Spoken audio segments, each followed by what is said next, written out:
Hello all. I survived my surgery. I'm feeling much better. I did a guide on level 125 Shadowknights during the beta server. It was fairly cursory. I'm going to touch a little more in depth, though it's still going to be a brief overview of how I play a level 125 Shadowknight and a few of the issues. So now we'll talk about my spell sets. Basically, I've got 4 taps loaded. Tear, Petition for Power, which I use to pull. Tear, of course, is to proc Theft of Defense. And then I have, in the last 5 slots, that's where I mix and match. I used to use a lot more stance and skin and things to try and keep myself up and alive. Lately, I've been working more trying to increase my DPS. Sometimes I'll do a 3-dot lineup that I'll throw in there if I'm working with the named. So let's talk briefly about how I fire off my sets. Obviously, I do a lot of key binding. In this case, my taps and my terror are all fired by tapping the J key. So I've got 5 spells bound to the J key, 4 life taps, and terror, which I hope to proc Theft of Defense with. Then I have 2 K. If I hit K, that's going to fire off 10 and 9, which would be 9 and 10, Odious Bargain, and Insidious Repudiation. So those are my AE Aggro Spells. And you'll notice that I have Odious first, because it has a longer recast. But anyways, I can hit K, Odious will go off. I can hit it a second time, Insidious will go off. If I hit J, just will always proc something. Petition for Power is the spell I pull with. I have that over here. It's on my attack, the number pad key. So if I hit number 2, it'll fire off Petition. If I hit 3 on the number pad key, it will do Bond. I don't have those bonds bound in the same way where they go off because they instantly refresh, and I don't necessarily want to be hitting them again and again and again. Then also on hotbar, maybe it's 6, I can't tell. Let's take a look.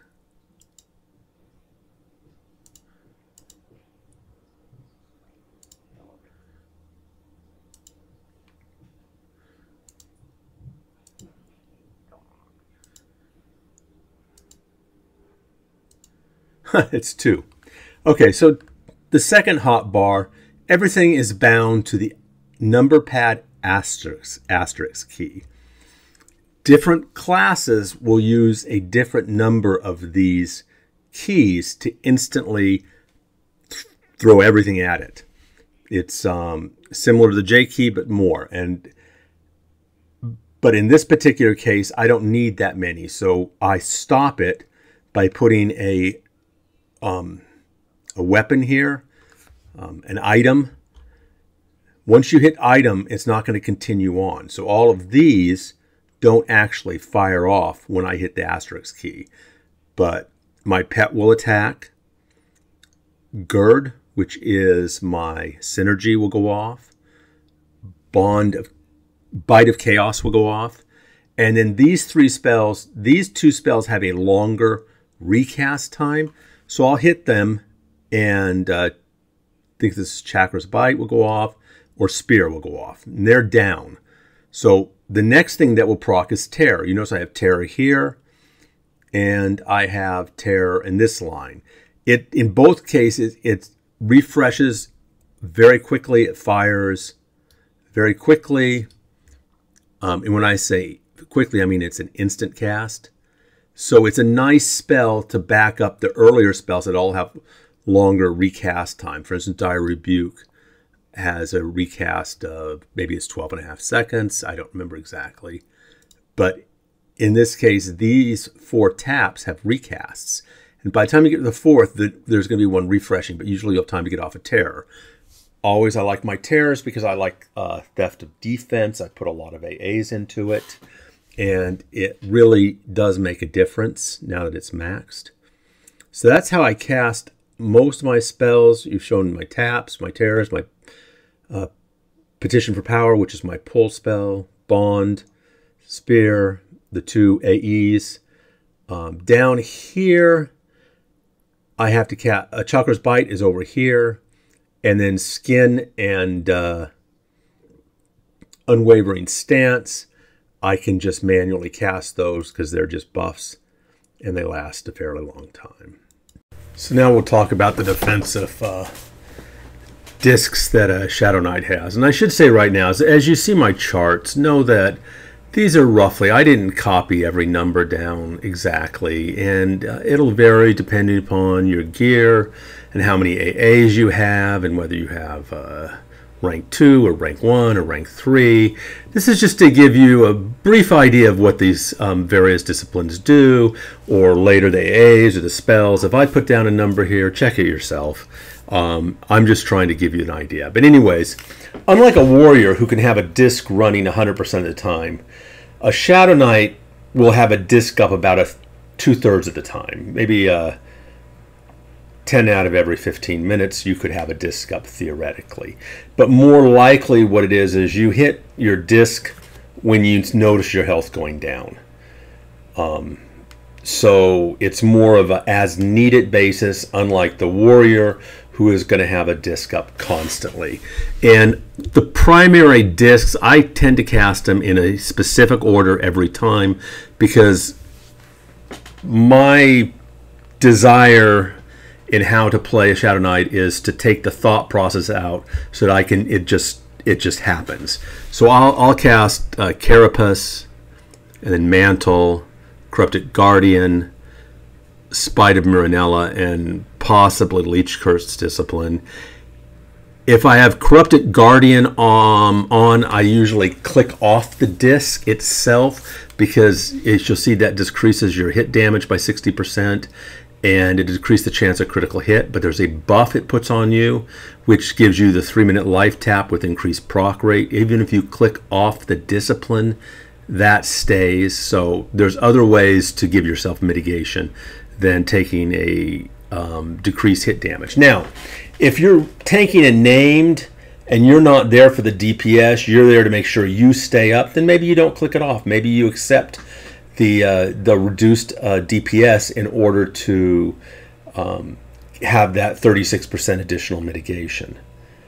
But keep in mind that as a Shadowknight, damage is health.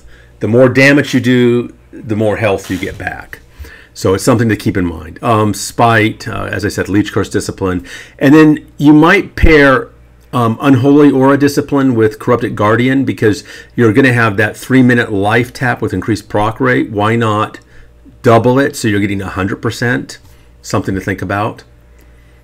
Now let me show you how I fire off those bad boys. So if you go over here, we see defensive discs, which is number 3 on the number pad. And I just have a key. Now, if you have one disc up, you're not going to get a second disc. So in essence, whenever I hit the 3 key, it will put the, if Kanghammers is available, that will go up. If Mantle is up and Kanghammers is down, Mantle will go up, etc., etc., etc. So let me give you a demonstration. And there's a lot of ways to handle discs. You can just use your combat abilities and put them down there. And in this order is the way I have it. Or you can have them spread out as your own separate hotkey bars, whatever you want to do. But in this case, I hit 3, and you notice the Kanghammers go up. When Kanghammers runs out of time, the next time I see it's down, I just hit it again, and Mantle go up. Mantle runs out, I hit it again, and we've got Corrupted. Now say I hit it a couple times. It's not going to do anything. Corrupted's up there, but I don't want Corrupted up there. I just want this buff that they have, Computed Guardian effect. which gives you the increased the life tap with increased proc rates. So I'm going to click that sucker off because I don't need it. I'm doing fine. And I'll show you ways to add additional mitigation. But first, let's go. So I click the next disc. It will be Spite of Mirella. Now, remember, I'm not putting a disc up all the time. I'm putting the disc up when I notice that my health bar is going down. And that's one thing, as a Shadowknight, you really want to pay attention to your health. Because you'll be like, wait, I'm dead? What happened? You'll get surprised. And if you get a little warning in time, there's so many things you can do to keep yourself alive. And we've got Leech Curse, which is only every 36 minutes, and that's it. We've now gone through every disc that I have, but that's how I fire the discs. So these mitigation toys that I'm showing you can be used in conjunction with your discs if you need additional protection. The big one, of course, is your chest plate, rousing consumption. The current one is basically a 20,000 hit point life tap that'll go off 30 times. And the way I look at it, it's like 620,000 hit points drained, and you're getting health. Your Anguish chest plate, the one you do through all that faction work, which is what, 4 or 5 hours of killing mobs to get yourself enough faction to do the turn-in. After you go through Anguish, is Duskbringer's Chest Guard of the Hateful. That returns 15% of melee damage as hit points. You can recast it every 5 minutes. It lasts 24 seconds. I just picked a random number, 1 million damage per minute, to help me picture kind of how much I'm getting absorbed. And so I'm looking at 60,000 damage in 24 seconds. Another one you can get from the Gribbles is Blood Drinker's Coating. That returns only 2% of melee damage as hit points rather than 15%. And it's recast every 10 minutes, but it lasts 3 minutes. So it's a long-term, low-key buff, which if you're looking at the same amount of damage, it's 3 minutes and 24 seconds, 15%, 2%, it works out about the same. Obviously, you'd rather have more mitigation in a shorter period of time, but that's what you've got. Diplomatic Papers, I want to say it's almost not worth getting, but you can throw it in between spells. You definitely don't want to cast Diplomatic Papers instead of a spell, because you'll get a lot more health back and do a lot more damage with one life tap. But it's blocks 5,000 per hit. It's a lot like that sword that had the 5,000 point rune, from every hit. And it'll do it up to 50,000 hits. It says it lasts 30 seconds. It won't last that long. And you can recast it every 5 minutes. The way I deal with that is a disc, which just puts them in order. And much like my disciplines, whichever one goes off, goes off. So let's show you. So in this case, I have defensive discs. I showed you that earlier. The next thing on my lineup is damage shields. And here I have Soul Render Breastplate of Steadfast Resolve, Duskbringer's Plate of Chest Guard of the Hateful, Blood Drinker's Coating, and Diplomatic Papers. I essentially use them in order of what I see them as utility. They have a cast time. Usually only one will go off, or one should go off. And you just hit that button again and again and again. Boom, there goes one. There goes another. There goes another. That's Diplomatic Papers, and that's what you do. There's better ways to do it, but I didn't want to spend a lot of time on really when the big one that I care about, or the big two, is the two chest plates. But this is one way to do it. The other way is to have them all laid out separately so you can just cast them as you need to. Again, I'm boxing part of the time. I'm looking at my wizard trying to cast some spells. So I'm trying to simplify the process. So these next category is, short-term protection, what I call kind of Hail Marys. A lot of times you'll use them when on opening, when the mob is coming in. Shield Flash gives you 6 seconds of frontal protection. You need your shield up. Deflection Discipline gives you 12 seconds blocks most attacks. You need your shield, of course. Unconditional Acrimony is an interesting one. That's usually used just for aggro.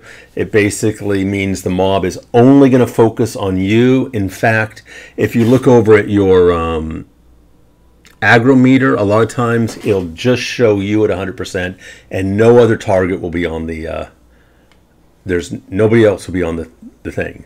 The interesting thing you can do with that for fun is, say you're undergeared and you want to tackle a name. You could start with Unconditional Acrimony and then hit Harm Shield, because it's going to be focused on you. So if you put up Harm Shield after you trigger that, it's not going to immediately turn and kill your cleric or turn and kill the casters. I shouldn't.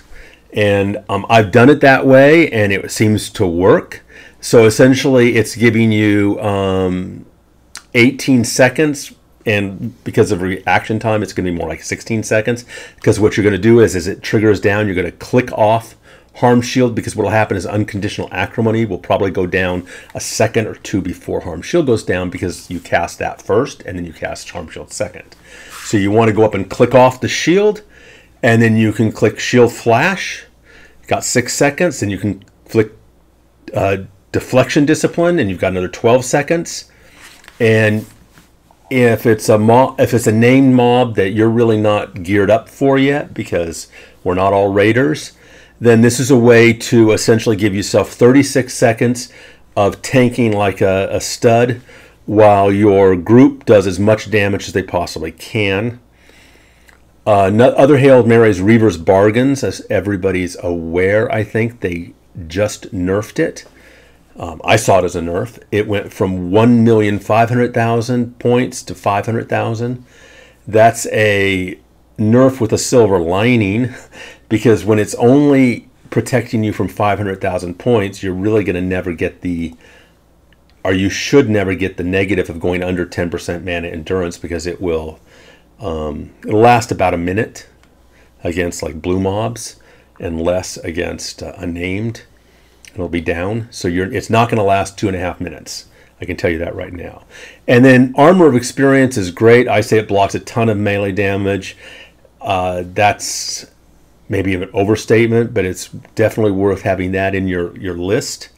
So now let me show you how I handle these Hail Marys. So if you look over at my first bar, one, it says 6 seconds. I have a timer that tells me when this can be used again. I activate tanking. That's my one-handed shield plus shield. One-handed sword plus shield. And you need that up. And then Alt-Act Shield Flash. Alt-Act Hates Attraction, because why not? It means usually this is an opener. And you're going to want to pull the mob to you. You don't have to have that in there. I throw it in there. I like the way it works. I like using Hates Attraction. Next one is my Deflection. And here, let me show you just. So I hit that. And there it is. 6 seconds of beautiful shielding. Of course, we're in Sunrise Meadows or whatever it's called, so you don't have to. And then Deflection. And here we've got that Deflection Discipline up. Let's put it back in its place, because I like things organized. When that fires off,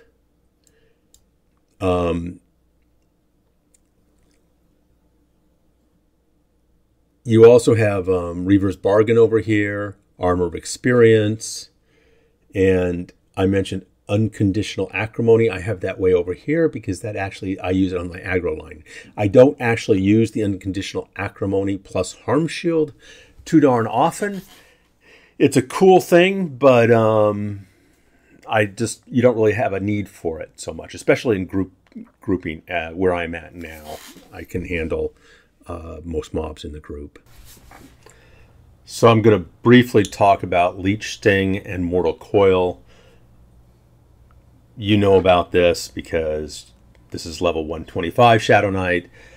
I have my Epic 2.0 in my the asterisk, where you hit the asterisk. It's the item I use to stop the line that goes off when I hit the asterisk key.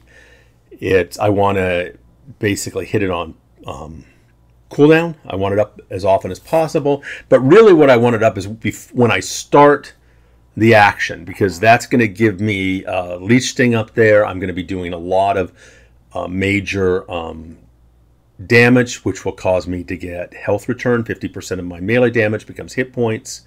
And I'm going to be doing my two-hander. I always have my two-hander out unless I need it for a named, rarely, or if I've got shield flash or deflection up.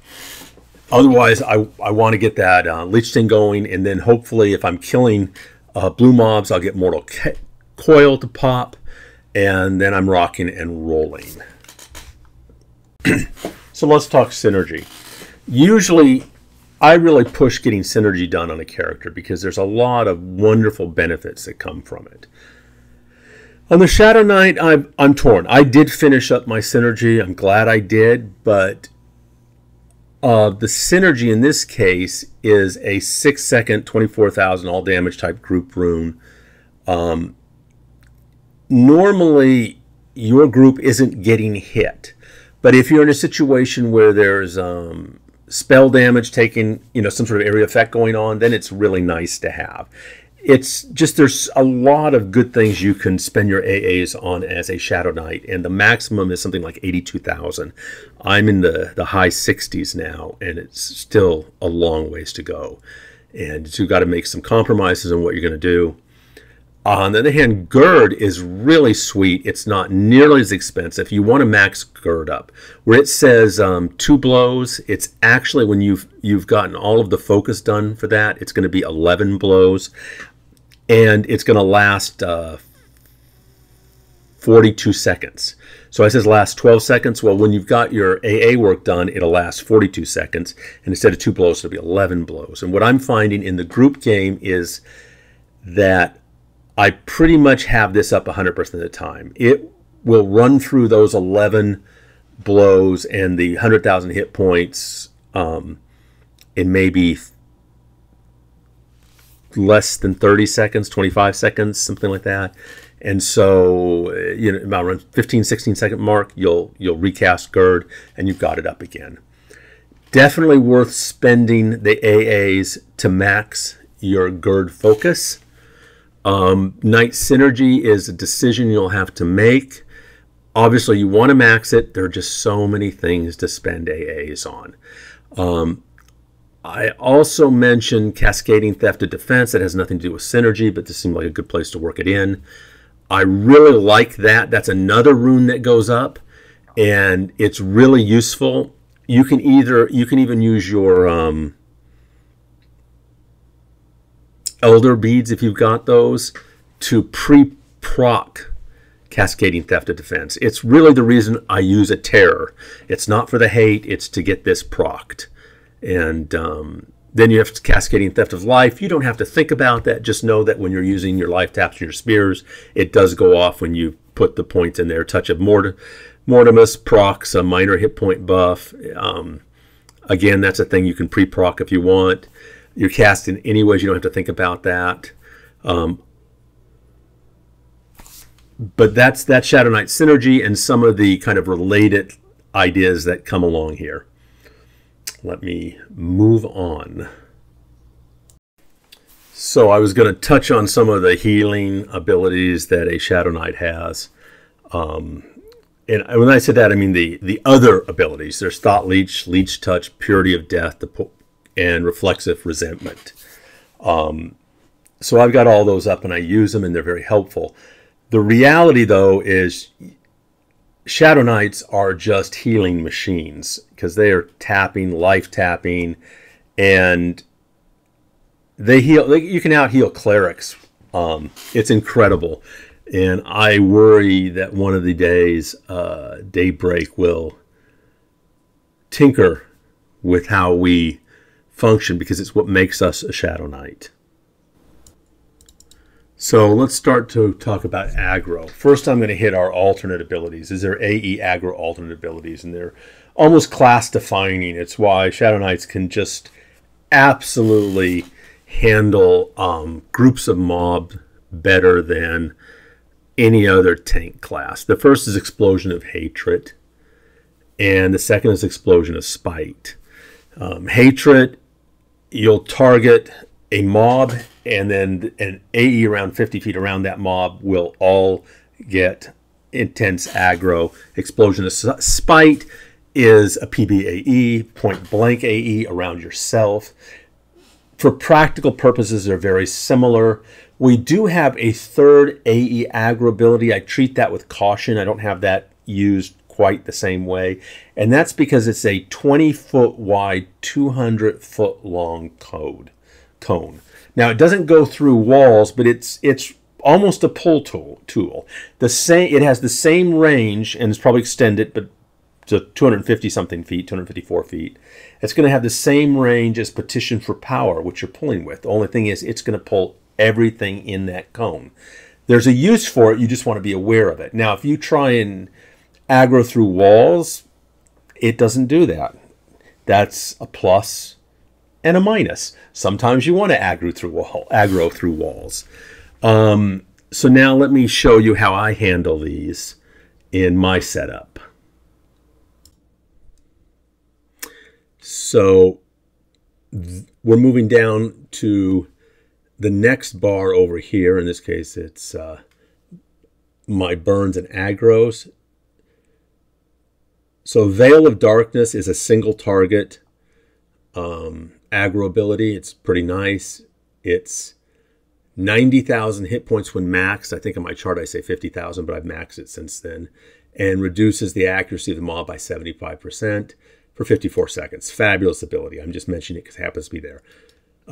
Here is how I handle Explosion of Hatred. And this is how I do Explosion of Spite. Nothing fancy, nothing tricky. What is my ability? 5. 1, 2, 3, 4, 5. Well, that should be changed.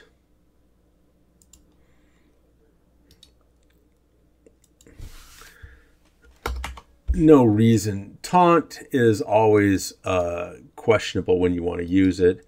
I am more of the, given all the abilities we have as Shadowknights, I'm like, use Taunt all the time. Just use it. I would put it over here if I thought about it. So there's my AE abilities. Remember, I also have my AE spells. These are damage doing AE aggro. If I'm working with enchanters, I will switch these out and use Animus and probably some other spell like Torrent, because Animus is an AE aggro, but it does not cause damage. So when you're working with Mez mobs, that's what you want. So these are AE aggro spells. We've already gone over them. This chart just gives you a rough idea of what they do, so you'll know when you want to use each one. So there are other spells that proc hate, but I think of these as our single target aggro spells because they're the primary spells that are designed for hate. Petition for Power, I told you I'd pull with that. I've shown you that I've got that set up where I hit the number pad 2 and it will go off. That's my main pulling.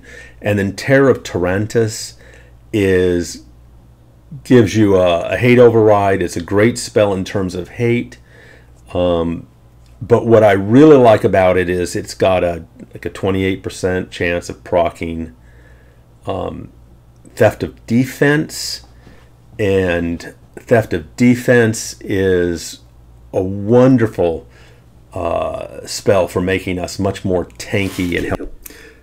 So now we have Shadowknight, our single target aggro alternate abilities, Voice of Thule, Hate's Attraction, Projection of Doom, Ageless Enmity, and Veil of Darkness. Voice of Thule has some stacking issues. We're not going to go into that right now. Let me show you how I use these abilities. So I've got Veil of Darkness is number pad 4. Ageless Enmity and Projection of Doom are not manually triggered. I have to trigger them whenever I need that extra aggro. They're single target abilities. Voice of Thule is down here. It's right next to what I call Maintenance, which casts a number of, Strike Badger, Dark Lord's Unity. I tend to use Beza. Guise the Deceiver, just so I have an illusion proc up. And then my Charm and my back, those are just, you just hit that and it starts buffing you. So as I say, Maintenance, and I usually target myself because I'm the guy I want additional hate.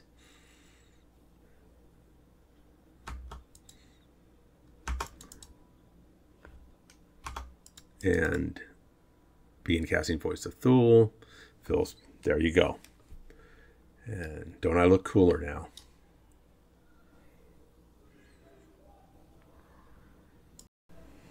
So these are what I call melee damage amplifiers: Scourged Skin, Chattering Bones, Visage of Death, Incarnadine Blade, and Tyval's Resolve.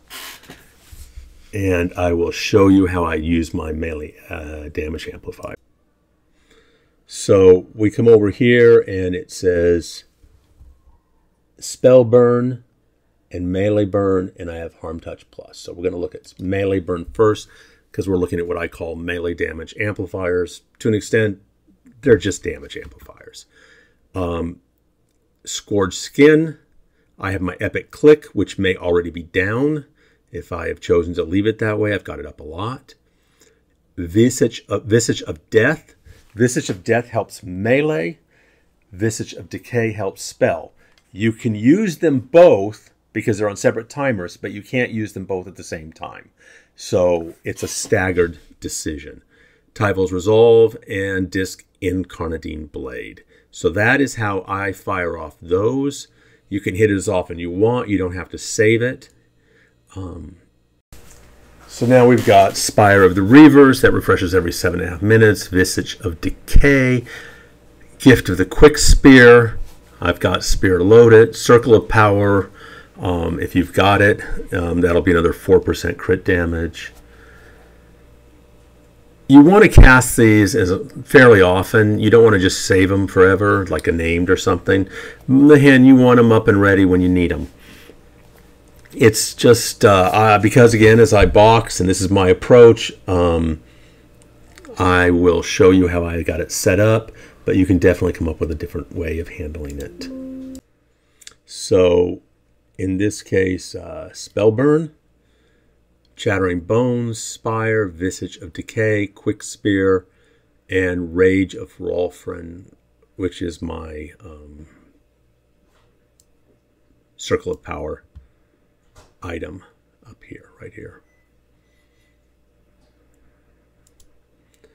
I also have Harm Touch, which I like to use with Visage Decay, Spire the Reaver, Intensity Resolute if I have it up, and Harm Touch. That gives me my maximum Harm Touch. It's really sweet. You don't always have everything going together because you may use these at different times, but there it is. That's how I handle this. So a few things left. My attack key, Elder Beads, How I Feign Death, the Yank. I definitely recommend you go two-handed whenever you possibly can. Sword and Board is a crutch. Use it when you have to. Hate Step is really nice when paired with Invisibility. It's nice to have hotkeys so you can block and unblock your heal spells when you're working with a mercenary or you're working with a cleric. Obviously, mercenary stances, if you're a pulling class, you want to be able to be familiar with how to turn on and off mercenary stances so your cleric does not die, your cleric merc doesn't die when you're pulling. Finally, how to handle buffing. I think I've gone over some of that. I will give you a quick highlight on how I handle those issues with a very short video demonstration. So let's wrap this up. My attack key, nothing too fancy about that. I put my mercenary on reactive. If I cleric, since I'm a pulling class as a Shadowknight, I X target 1 because that's generally the target I'm going to want to be pulling. There's other things, and you can also go in that and make it group assist target. So now X target 1 will always be the target that you're targeting. By the way, if you're doing that, then don't target yourself, because it'll show up in this window. I'm not in a group right now, so it's not the target. But don't target yourself. Don't target other people. Let us see. Feign Death. I have Death's Effigy, and then I have Death Peace, and I go ahead and try and click off Convalescence at the same time. I'll get that out, just in case. Usually, Feigning Death, your endurance is low anyways, and it seems like you can get that. I know you can't get that off once you're feigned, but it sort of all happens at once, and it seems to work out some of the time. Otherwise, you can just manually do it. The Yank, that's just Hate's Attraction, and then you feign Death's Effigy, and then you stand up and grab the mob. It's a way to separate a single mob from a pair, for instance. Cloak of Shadow, nothing fancy there. I have that, so it's hotkeyed to the 0, so I can invis whenever I want to invis. Pet Back Off, Pet Back, Pet Regroup, Pet Feign, Summon Pet, just get that pet out of combat. Over here, I have the 200-foot cone of hate that I don't use that often, but it's available in the right circumstance. This puts me on two-handed stance. I don't have a tanking stance because I only pretty much go to that when I'm doing 6 seconds or deflection. Hate Step is, you jump forward and it also invises you. It's fun, and fun is always the name of the game. So Hate Step, Cloak of Shadows, timer 100. You can use it as you run. Maintenance, I told you this is how I handle my buffs. I think I showed you that already. What else do I have here that's fancy? Up here is just stuff that I don't use very often. Summon Companion, Suspend Companion, Invite. I have an invite key. I have a font key if I want my fonts to be high. I have vision issues.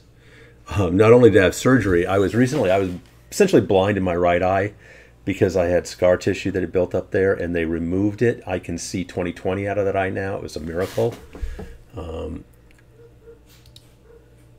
Put my mark on passive. Put my mark on active. Block heals, unblock heals, and that feigns myself and my pet, taunt, and then my ports and various things that I use. These are stuff that you don't necessarily use all the time, but it's there. If you're switching, you've got a brand new tune. Another tip, when you see this options up here, what you can do is, if you like this setup and you want to base it, but you don't want all the hotkeys and all the abilities, you can copy a layout, just copy the loadouts. And that will give you a blank slate, essentially, or it'll rearrange your current stuff, where then you can just shift it a little bit. Also, if you use 3 monitors or 2 monitors like I do, and they're different sizes, you can have create a character, a level 1 character, and get your monitor, your setup, your loadout, just like you want it on that other screen. Then you can just copy the loadout from that character. It won't mess up your system, but it will put you on the new loadout for the different monitors. I have 3 monitors. One is slightly broken. One is a donation from a church. And it's a TV set. They're not like high quality. And then I've got my 3rd monitor, which is my gaming monitor. But it's a lot easier to box if you've got 2 characters on different monitors, and in between you may have your EQ resources or YouTube or whatever. So this is essentially, as I said over here, I've got my epic, and these keys all go off, except this it'll pick whichever spell is ready. And if you hit it again, it'll take the next spell. And if you hit it again, it'll take the next spell. When it gets to epic, this is an item, it stops. So this melee attack just shows me that I'm attacking. And if I want to turn off melee attack, I can do that. Pet buffs, you know, companion Aegis, harm touch. That's really for me to see if it's down or it's up. And that is my setup. I love the aggro meter.